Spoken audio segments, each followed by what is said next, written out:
Shefali. Pakistan-occupied Kashmir is witnessing one of its largest demonstrations in recent memory, as the Awami Action Committee launched a sweeping protest across the region today. The committee calls for a shutdown and wheel jam strike, which could potentially become indefinite, has heightened tensions, prompting Islamabad to deploy large number of security forces and impose an internet blackout from midnight to curb mobilizations. The AAC, an umbrella coalition of civil society organizations that has gained momentum in recent months, mobilized thousands of people in towns and cities across Pakistan-occupied Kashmir.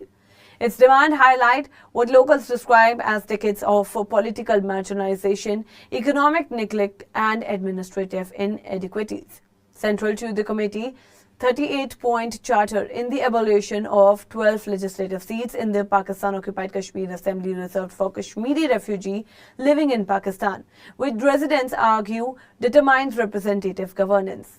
Other demands include subsidized floor, fairer power tariff linked to the Meghna hydropower project, and the implementation of long-promised reforms by Islamabad.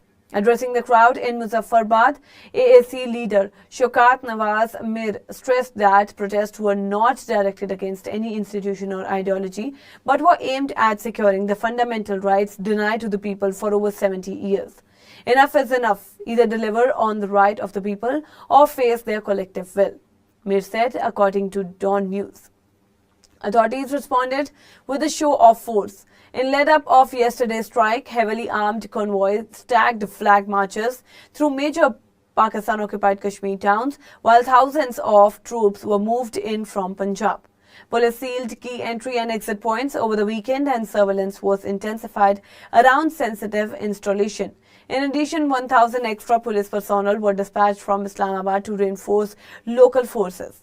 District Magistrate Mudassir Farooq stressed that maintaining peace was the collective responsibility of both citizens and administration, warning against disruption to public life.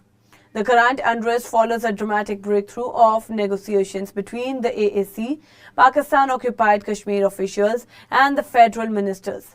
Talks, which lasted over 13 hours, collapsed after the meeting committee refugee took compromise on demands to eliminate elite privileges and the reserve assembly seats.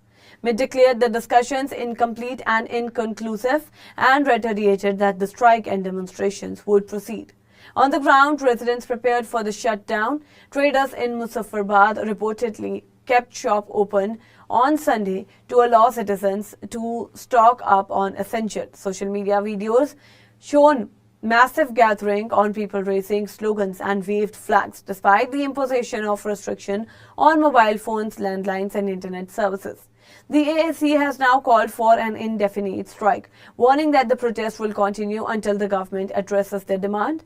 Observers note that the protests have heightened public awareness of long-standing grievances, particularly regarding the 12 legislative seats for the Kashmiri refugees introduced under the 13th Amendment Act 2018 to Act 74.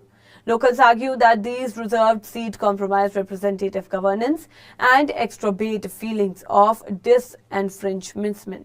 Security measures on Saturday and Sunday included flag marches and reinforced deployment have further accumulated tensions. Yet AAC leaders insist that their campaign will remain peaceful but resonate, emphasizing that the objective is fundamental right and equitable governance, not confrontation. As Pakistan-occupied Kashmir braces for the coming days, both the AAC and authorities appear steadfast, setting the stage for a potentially violent standoff. With internet services restricted and security forces heavily deployed, Monday's demonstration could mark a critical juncture in the region's long-running struggle for political recognition and economic justice, according to local and international observers. That's all for now in this update. Stay tuned to the Savira. Download the app. Follow us on various social media platforms.